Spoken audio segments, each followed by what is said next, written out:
마이웨이. 끝이 없다. 나이에 걸맞게 당연히 갖추어야 할 것들이 이렇게나 많을 줄이야.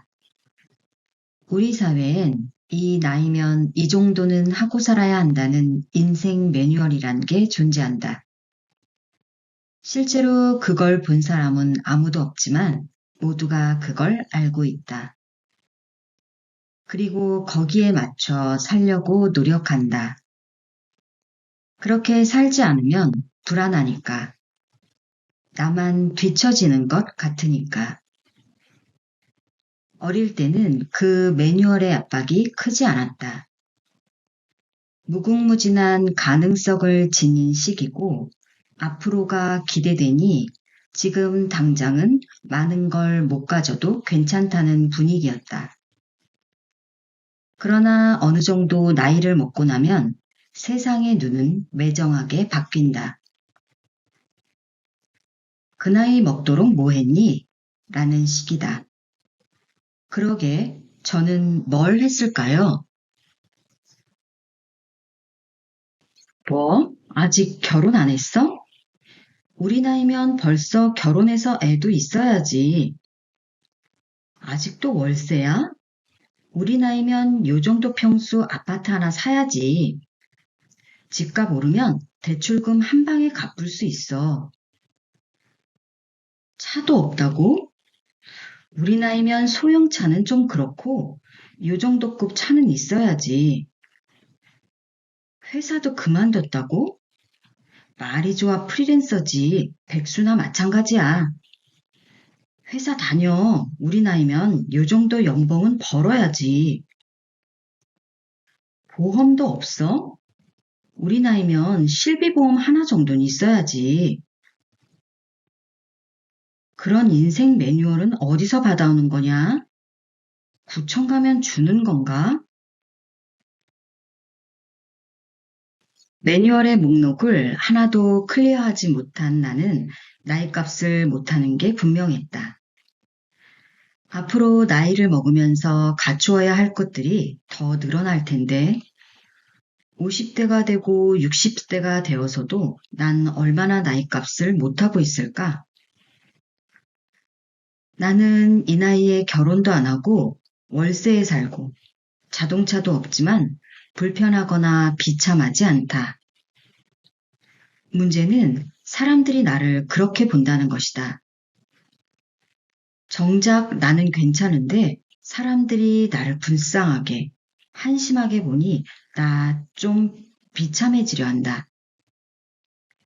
아니, 확실히 비참하다. 원래는 비참하지 않았는데 남들이 그렇다니 좀 그렇다. 이건 내 삶인데, 내 기분인데 왜 타인의 평가에 따라 괜찮았다가 불행했다가 하는 걸까? 알다가도 모를 일이다. 도대체 왜 결혼을 안 한다는 거예요? 아주 오래전의 일이다. 독신주의인 내게 누군가 아주 당당하게 그리고 무례하게 물은 적이 있다. 결혼은 당연히 해야 하는 건데 왜 안 하냐고. 이해할 수 없다고 묻는데 나는 아무런 대답도 하지 못했다. 아니, 하고 싶지 않았다. 악의 없이 순수한 호기심으로 물은 것이었겠지만 나에겐 폭력으로 느껴졌기 때문이다. 다수가 옳다고 믿는 가치를 따르지 않는 자에게 행해지는 폭력. 왜 안 따라? 설명해봐. 언제나 설명은 나의 몫이었다. 그들은 설명할 필요가 없었다. 그들은 당연히 해야 할 질문을 한 것이니까. 그들은 나에게만 설득력 있는 대답을 요구했다. 마치 자신들이 들어보고 허락할지 말지 정해주는 사람이냐. 그러나 나는 궁금했다. 그들 중 결혼을 해야 하는 이유를 진지하게 생각해보고 하는 사람이 몇이나 되는지. 사랑하니까, 함께 있고 싶으니까, 사람의 도리니까. 결혼해서 애 낳는 건 그냥 당연한 거야.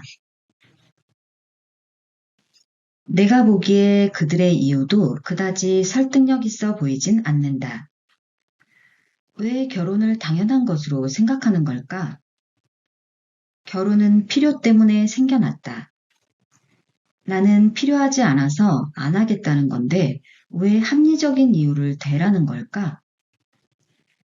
어떤 물건이 필요하지 않아서 안 사는 사람에게 왜 필요하지 않느냐고 묻는 것과 같다. 참 이상하다.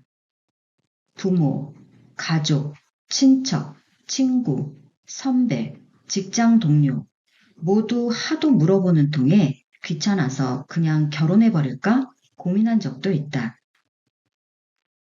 결혼은 선택이라던데 정말 선택이 맞나 싶은 기분이었다. 결혼을 안 하려는 나 나름의 이유가 있지만 그걸 모두에게 설명하고 허락받아야 하는 건 아니지 않나? 그들을 설득할 의무가 있는 것도 아니고 나는 결혼을 나쁘다고도 없어져야 한다고도 여기지 않는다. 그저 나는 안 하겠다는 것뿐인데 세상은 그게 못마땅한 모양이다. 이렇게 남들 사는 대로 살지 않으면 여러모로 피곤하다. 아, 혹시 다들 피곤해서 그냥 남들과 맞춰 사는 건 아닐까? 그동안 남들이 가리키는 것에 대해 큰 의문과 반항을 품고 살았지만 그렇다고 그것들로부터 완전히 자유롭지도 않았다. 나는 항상 타인의 시선이 신경 쓰였고 그들 보기에 괜찮은 삶을 살려고 애써왔다. 잘 안 됐지만 말이다. 사실 가능하면 인생 매뉴얼에 맞춰 살고 싶었다. 그런데 그게 참 쉽지가 않다. 내가 이 나이에 정말 부끄러워해야 할 것은 내 나이에 걸맞은 것들을 소유하지 못한 게 아니라 나만의 가치나 방향을 가지지 못하고 살아왔다는 사실이다. 내가 욕망하며 쫓은 것들은 모두 남들이 가리켰던 것이다. 남들에게 좋아 보이는 것들이었다. 그게 부끄럽다. 나는 열심히 쫓아가다 도저히 따라가지 못하고 엎어진 사람이다. 엎어진 김에 쉬어간다고. 이참에 나만의 길을 찾으면 좋지 않을까 싶다. 이제부터는 마이웨이다. 그나저나 앞으로도 나이 값은 못할 것 같다. 우리의 소원은 부자. 부자 되세요. 지금은 덕담으로 흔히 건네는 말이지만 한국 사람들이 원래부터 이런 인사말을 즐겨 사용했던 건 아니다. 그 광고가 있기 전까진. 때는 2000년대 초. 한 카드회사 광고에 유명 여배우가 나와 여러분 모두 부자 되세요 라고 외쳤다. 광고는 대박이 났다. 당시 대학생이었던 나의 기억에도 선명하다. 부자 되세요는 순식간에 전 국민의 유행어가 됐다. 너도 나도 서로에게 부자 되세요 라고 인사하며 금방이라도 그렇게 될지 모른다는 달콤한 꿈을 꿨다. 그 이후에 비슷한 인사로 돈 많이 버세요 나 대박 나세요가 등장했다. 그 광고 이전에는 부자는 현실적인 단어가 아니었다. 부자는 타고나거나 자수성가한 몇몇 사람에게나 일어나는 일이지 보통의 사람과는 상관없는 것으로 생각했다. 물론 잘 살고 싶은 욕망이야 있지만 잘 살기 위한 조건은 각자의 가치관에 따라 다른 것이다. 잘 산다는 게 꼭 부자를 의미하진 않는다. 적어도 그 광고 이전까지는 말이다. 그러나 그 광고는 다양하고 모호했던 사람들의 목표를 깔끔하게 정리하고 오직 하나의 목표를 국민에게 제시했다. 부자가 되라. 국민은 단순하고 명쾌한 목표에 열광했다. 1997년 IMF 위기를 겪은 이후 대한민국은 경제적 혼란에 빠져 있었다. 많은 회사가 문을 닫았고 많은 사람이 직장을 잃었으며 많은 사람이 자살했던 시절이다. 다행히 우리 집은 큰 타격을 입지 않았다. 우리 집은 IMF 이전에도 가난했고 IMF로 더 못 살게 됐어도 별로 티가 나지 않았다. 이거 좋은 건가? 아무튼 IMF 이후 대한민국은 돈의 중요성을 그 어느 때보다 뼈저리게 느꼈다. 국가나 회사만 믿고 넋놓고 있다간 큰일 난다는 위기의식이 퍼져나갔다. 국민들은 불안해했다. 때마침 나온 부자가 되자는 목표는 이 모든 문제를 해결해줄 유일한 길처럼 보였다. 부자는 더는 나와 상관없는 이야기가 아니었다. 내 목표이자 우리의 목표였다. 이후 대한민국엔 부자 되기 열풍이 불었다. 나는 이렇게 부자가 됐다는 무용담과 책들이 쏟아져 나왔고 실제로 부자가 된 사람들은 많은 사람의 부러움과 존경을 받았다. 그리고 부자들은 자신보다 돈이 없는 사람들을 자신의 아랫사람 정도로 생각하기 시작했다. 난 너희들보다 위야. 물질 만능주의 사회. 그렇게 우리는 현재에 이르렀다. 나도 부자가 되고 싶었다. 겉으로는 나는 부자까진 바라지 않아. 그냥 돈 걱정 안 하고 살 정도로 벌었으면 좋겠어. 라고 점잔을 떨었지만 그 말이 결국 부자가 되고 싶다는 말이었다. 겉과는 다르게 속으로는 부자를 갈망하고 있었다. 가능하면 필요 이상의 많은 돈을 갖고 싶었다. 써도 줄지 않을 돈을. 하지만 나는 부자가 되지 못했다. 나뿐만 아니라 서로 부자 되세요 라고 응원해줬던 국민 대부분이 부자가 되지 못했다. 목표를 이루지 못한 우리 대부분은 왠지 모를 패배감과 자괴감을 느끼며 살아가게 됐다. 처음엔 부자 되세요 라는 말이 덕담이라고 생각됐다. 돈 싫어할 사람은 없고 돈을 많이 벌어서 부자가 되라는 말은 잘 되라고 하는 말이지 저주는 아니니까.